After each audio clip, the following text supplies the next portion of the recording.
Namaskar and welcome to Indian Diplomacy, show on national television about India's foreign policy, India's engagement with important countries and groupings around the world, and how India through a proactive foreign policy is shaping a better world order.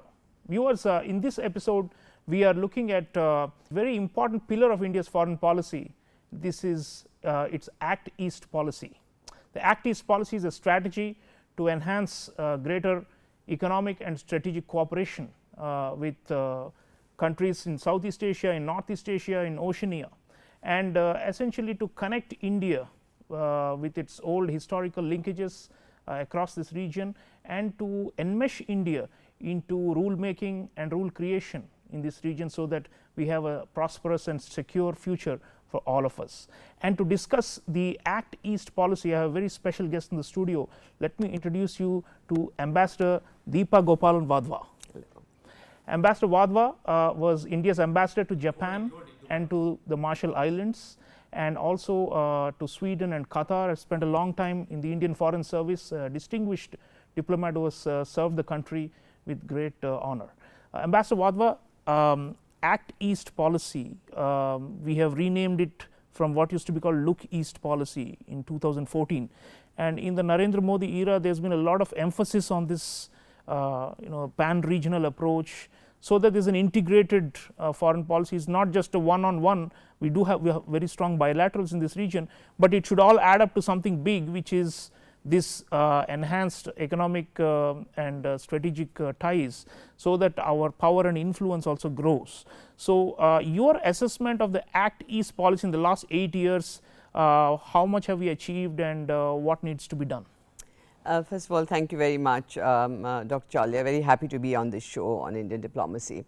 Now, to talk about the transition from the Look East policy to the Act East policy, as you said very correctly, the East, as we described it earlier, is very much part of our extended neighborhood. Right. And therefore, in 1992, when we were opening our economy, we looked at this engagement, which was so long. It has been historical, civilizational, even political, right, during the time that both of us were under colonial rule, to expand this and give it more economic content. And this Look East policy did us very well, I must say, for very many years.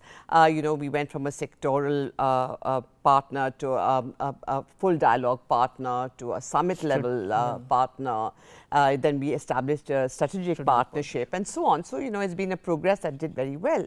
But I think in 2014 at the Naypyidaw, the East Asia Summit, Prime Minister Modi decided that it needed more dynamism. Right. And therefore, he renamed it the Act East policy.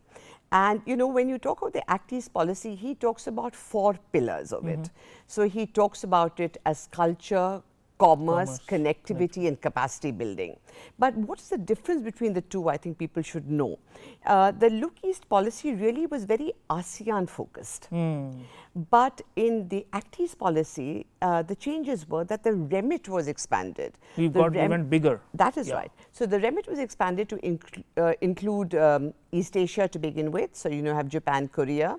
Then Oceania, so therefore Australia, the Pacific Island states, and very importantly, I think it also had an element of deepening the strategic connect. That was already there, but deepening it and more defense and more military. Yeah, more connectivity. Connectivity is strategic too. Yeah. Security is strategic too, and therefore to give it more strategic content.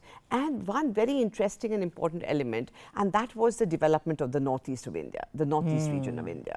And this became very pivotal for our Act East policy, because I think development is really prosperity and connectivity is prosperity. So this had new elements, and we were also, I think, what had happened since the time of the Look East to the Act East policy, India had become a major economic power. Our relations with all the countries in the region had changed, and therefore we needed new parameters and to look at a new policy.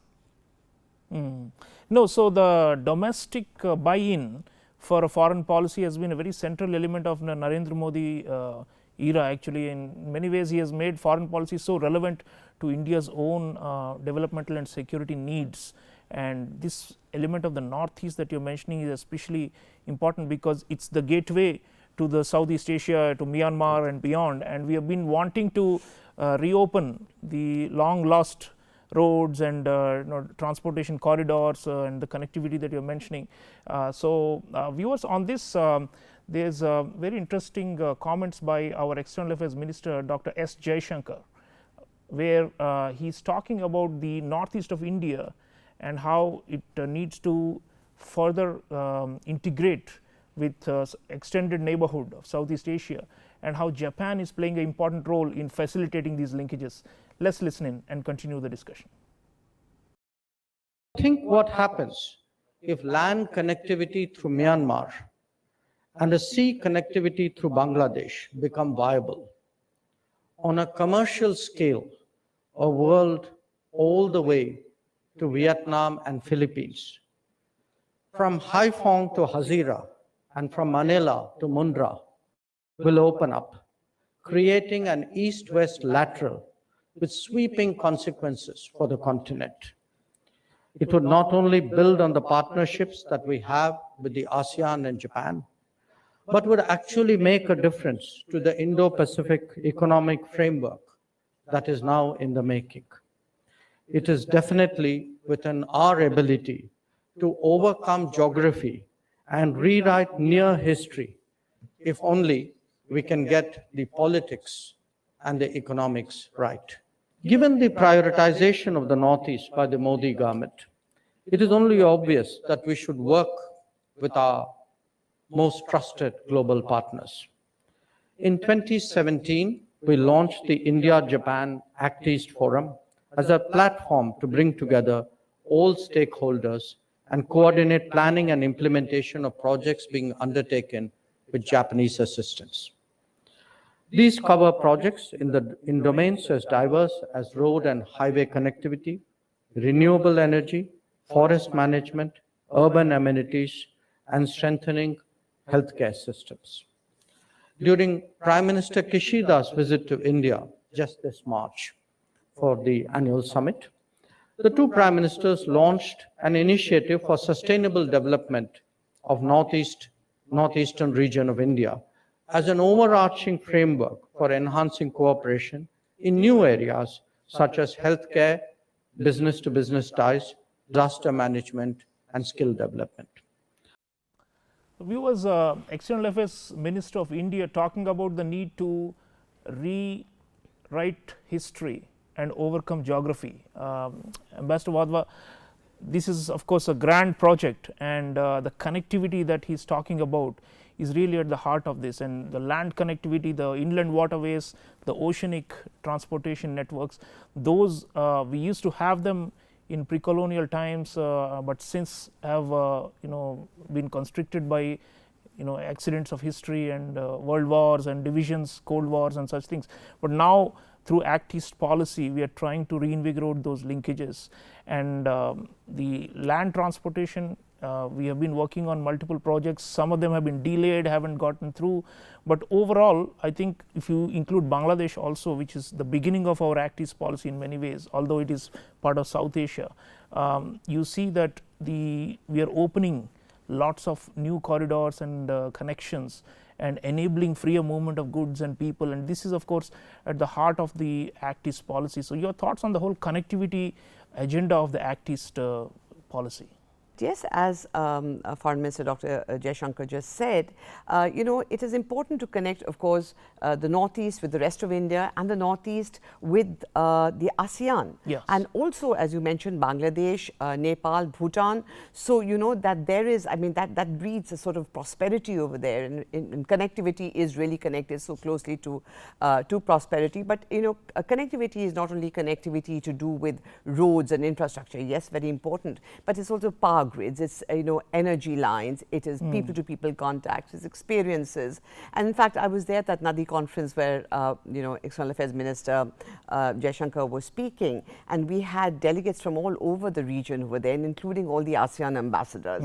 So the development of the Northeast is extremely important to the rest of India, and I think certainly also important for our relationships with all our neighbors, including our our immediate neighbors with whom we have a neighborhood first policy, and there's kind of an overlap between the Act East policy and the neighborhood first policy.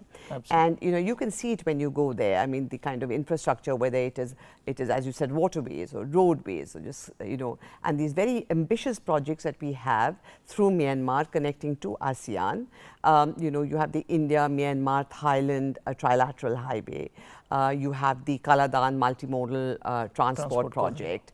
There are several projects there. Unfortunately, as you mentioned, yes, because of several reasons, including what is happening in Myanmar right now, they have been delayed. But when they are realized, I think they're going to make such a difference. I recall that Dr. Jaishankar also said at the same speech that we'll be able to connect finally Haiphong to Hazira. Correct. That you would have an east-west highway connectivity across India from one end to the other, and with that would come so much more prosperity. That's a big vision, ma'am. And on the Japanese role in particular, they have become very active in Southeast Asia. Not just in the northeast of India, right? So the fact that they are doing so many development projects and infrastructure projects across this whole east-west arc makes them, I think, the main dynamo, external dynamo powering our Act East policy. You have been ambassador to Japan, and I'm sure you have coordinated these things with them in places like Myanmar, Bangladesh, Sri Lanka, and so many other countries. Japan, India jointly are doing works, public works and such things. So this of course makes the Act East policy, there is a congruence between the Japanese activism in their own foreign policy, especially in the Shinzo Abe period, and our Act East, right. So I think that meeting of grounds between India and Japan has been very critical to take this forward. Indeed, so it has been. So Japan of course has been in the forefront of this, what is called FOIP, Free and Open Indo-Pacific. That was Shinzo Abe's really idea to the world, which we also have adopted with our own modifications, as has the ASEAN and several other countries, as you know, even in Europe. And you have our Act East policy, which in some way is kind of the eastern flank and predates actually our own vision of the Indo-Pacific. So there is a lot of overlap, and you're quite right. With Japan, besides the bilateral relationship having really intensified across the board, what we are also looking at is both of us working together in third countries, and you mentioned Bangladesh, Myanmar, Sri Lanka, and perhaps beyond. I think that is really the way forward. That both of us can bring in our own relative strengths and be able to work in third countries, and in Africa too, of course, we've mentioned it. And as far as Japan is concerned, with the ASEAN, Japan went into the ASEAN about the 1980s. They went in with ODA. They built that fantastic infrastructure that you find in the ASEAN, among the ASEAN countries, trade, investment. It became a hub for their manufacturing. In fact, even today, it's a very important part of their global supply chains. Right. So the ASEAN is extremely important to Japan. And the whole thing is, how do we become part of the supply chains? And so there's Japan, ASEAN, India. It's also part of our Act East policy. I think the connection in terms of the economic connect that there could be between us. On the supply chains, Ambassador Wadhwa, Dr. Jaishankar has been talking about decentralized globalization, and that our Act East policy and our ASEAN-centric outlook and all these things help propel this phenomenon. And he is of course referring to the excessive concentration of production and investment in China, in mainland China, which has led to a lot of vulnerabilities for countries in the region. So how potent is India as a player? I mean, people often say that don't compare India and China, because China is a much bigger trading country, much more industrialized and manufacturing base than India is. But still, our trade volumes are going up. With ASEAN, it almost touched $90 billion. About 100, almost $100 billion. Right. Yeah. And that's significant. And even with Japan, with South Korea, which has a southbound policy which aims at India in particular, all these are coming together. With Australia also, now we have crossed $30 billion overall trade. So, you see that the volumes are rising, and also investments are coming in from ASEAN countries. Like Singapore is of course the number one, but we have strong growing trading ties with Indonesia, with Vietnam, with Malaysia. So, if you take the full picture, economically we seem to be progressively, maybe slowly, but progressively becoming a bigger player in the region, and that is of course what the players in the region want, right? They want India to be there so that they have an alternative, so that they have a so called China plus one, another option. So, in that sense, as India grows, our exports are also rising lately. I think the potential for that is tremendous. We have now signed even with Australia a free trade agreement. That was one of the missing pieces. So, although we stayed out of the regional comprehensive economic partnership agreement, and some people were disappointed about it in the region, the point is, if you look at it, almost all the RCEP members except China, now we have FTAs with them. And that seems to be the way forward, because India does not want to be left out of the economic picture, because otherwise the regional architecture is incomplete. It's quite right. I mean, we have FTAs with almost every country, as you mentioned. The ASEAN itself, we do have an FTA with ASEAN. Some of these FTAs require upgradation, as we're looking at with, say, South Korea. With Japan, we have a CEPA. Now, as you mentioned, Australia. So, yes, you see, the fact is that India, at the end of the day, is 1/5 of the global population. We're a huge market. What brings FDI into India? What brings foreign interests to look at India in terms of whether trade or investment or FIIs? It's just the size of our market. And this is just going to grow. So, we are going to grow economically. Of course, we have a lot of domestic policies, which is making sure that we can also become a manufacturing hub and be part of these global supply chains. Because you say it's quite right, because what happened was, and I heard Dr. Jaishankar mention it, that starting from the 2008 crisis, and then of course the COVID crisis, made us realize that you've got to diversify these global supply chains. They can't be concentrated in one particular region, and that we have a role to play. And how do we become part of that? It's not very easy to do, as you know, that after the COVID pandemic, Japan tried to reshore its industries and take them back and set up a $2 billion fund, but very few wanted to leave China. But there is place you talk about Japan plus, China plus. But I think, countries are still looking at Southeast Asia. Yes. And it's very important now with our PLI schemes and so on to make sure that that we do get some of that manufacturing moving to India. And in this context, I must mention to you, of course, the SCRI. That is the Resilient Supply Chain Initiative, which is there between Japan, Australia, and India.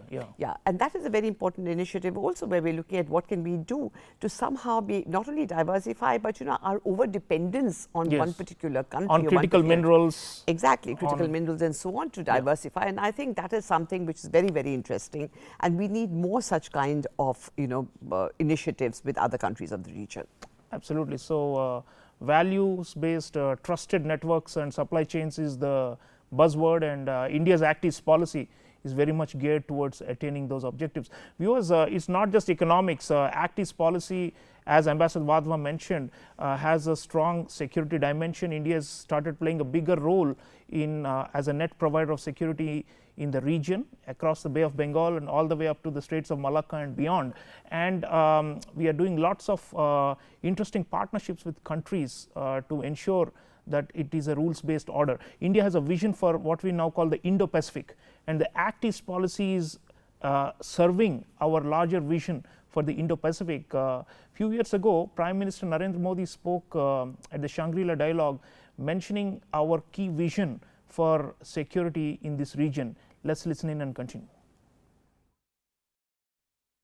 3, we believe that our common prosperity and security require us to evolve through dialogue, a common rule-based order for the region, and it must equally apply to all individually as well as to the global commons. Such an order must believe in sovereignty and territorial integrity, as well as equality of all nations, irrespective of size, and strength. These rules and norms should be based on the consent of all, not on the power of the few. This must be based on faith in dialogue and not dependence on force. It also means that when nations make international commitments, they must uphold them. This is the foundation of India's faith in multilateralism and regionalism and of our principled commitment to rule of law. Therefore, we should all have equal access as a right under international law to the use of common spaces on the sea and in the air. That would require freedom of navigation, unimpeded commerce, and peaceful settlement of disputes in accordance with international law. When we all agree to live by that code, our sea lanes will be pathways to prosperity and corridors of peace.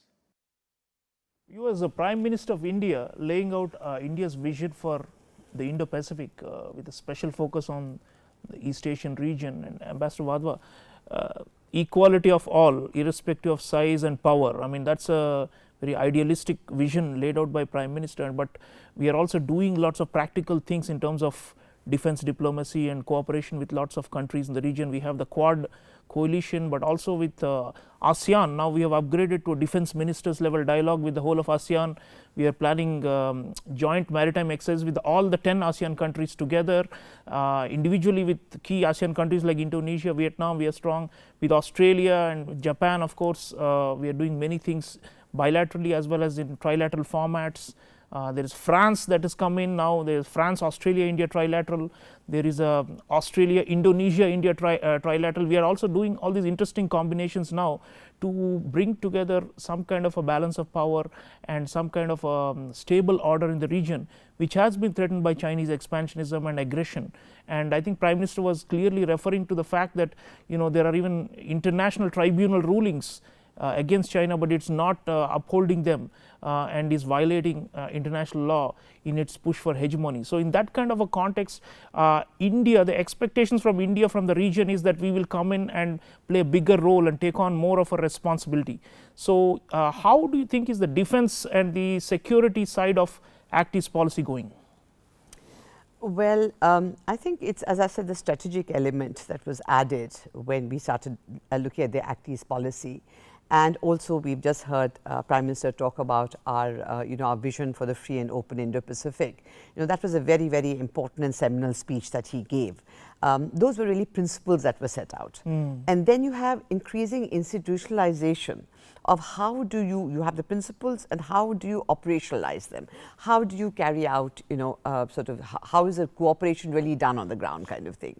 Of course, you're talking about the security aspects. To begin with, I do not think, and I think the Government of India has been very careful to say that whether it is the Quad or the Indo-Pacific, the FOIP as we talk, it's not really a security kind of grouping of any sort. It's not a military alliance. It is not, it's not an all. Asian NATO. Not at all. Not at all. It's been very important for us to make that difference. Having said that, anyway, because of several reasons. One is that this entire area has become so important to the global economy and certainly to the economy of our region, because it is really the hub of economic activity. If you look today, very large part of global GDP is generated here. We are part of that region. In fact, when Prime Minister Abiy named it the Indo-Pacific and moved away from the Asia-Pacific, he was including us in the remit of this very dynamic region. Number two, we are located extremely strategically, because we are there, at the northern part of the Indian Ocean, where all these trade routes pass, and it's so important actually for all the countries that we are there and that we have a blue water navy, particularly for our partners, that, we have a very important role to play. And so what we are seeing increasingly is certainly that we have, for example, we have signed logistics agreements with most of the countries, I mean a lot of countries, of course the US, Australia, South Korea, Japan, Singapore. you mentioned it, that we have naval exercises with a lot of individual countries. We talk about security in trilateral, in bilateral, trilateral, plurilateral formats, and saying what can we do together. There's another thing about India. You see, India, first of all, a blue water navy, which means that beyond our immediate needs, that we are able to project power. Yes. That is the most important thing. The second thing is that I think that we've already been involved in exercises such as, you know, the anti-piracy exercises. We've very often been the first responder when there have been disasters in the region, and so HADR has become a very important thing as far as we are concerned. Plus these agreements that we have, the logistics agreements. So we are certainly a major player. We are you know, we have signed a lot of defense agreements of different kinds. And with Japan itself, it's about, you know, defense equipment, the development of the purchase and development of defense equipment. I was very surprised to find even with South Korea, as a matter of fact. And with the Philippines, we are now selling BrahMos missiles. The Vietnamese are supposed to be in line as well. Exactly. So I think we have capabilities. We are willing to project the capabilities. But what I think we shouldn't see it is only within the prism of the assertiveness of China and, you know, its sort of lack of will to abide by you know, international law, have a rule-based order. So I think we should not look at it only from that point of view. Certainly is a very, very important element which I think everybody feels threatened by, both the economic and the military assertiveness. But beyond that, this is a region we belong to. We are a major pole in a multipolar order that is emerging, and therefore we have a legitimate right to be here and to deepen our security relations with all the countries in the region. Absolutely. So viewers, Ambassador Deepa Gopalan Wadhwa telling us that, you know, we often say India has a positive agenda through its Act East policy, is not just to counterbalance China. That's a very crude way of looking at things. Actually, the needs of the entire region are at stake. The prosperity of the whole region is at stake, and of course balance of power is important, and we are also playing a role. We are more alert to realpolitik questions in the Modi era than we were in earlier times. So we are also playing geopolitics, but more importantly, it's the collective fate of billions of people who live in this region, and this is of course the economic heart of Asia, where there's a lot of activity and dynamism, and that needs to be preserved, and we have to make sure it doesn't break down. So I want to thank Ambassador Deepa Wadhwa for sharing valuable insights and sparing time for us today. Thank you, ma'am. Thank you for being with us. Pleasure's been mine. Thank you viewers, very much. do think about the Act East policy in all its dimensions, connectivity, economic and security. This is the future. Bay of Bengal and further east is where India's future lies. This is the area where we need to grow, and we need to have a bigger presence and greater influence, and that is the whole purpose of the Act East policy. As Dr. Jaishankar has mentioned, it's a kind of a re-globalization of India, starts with ASEAN and beyond, and the fact that we were cut off from these regions due to colonial rule and the other global divisions, now we have a chance in the 21st century to make up for that, and that's what we're trying to do. So thank you for watching Indian Diplomacy. As always, I'll be back with you next time with another episode. Until then, take care.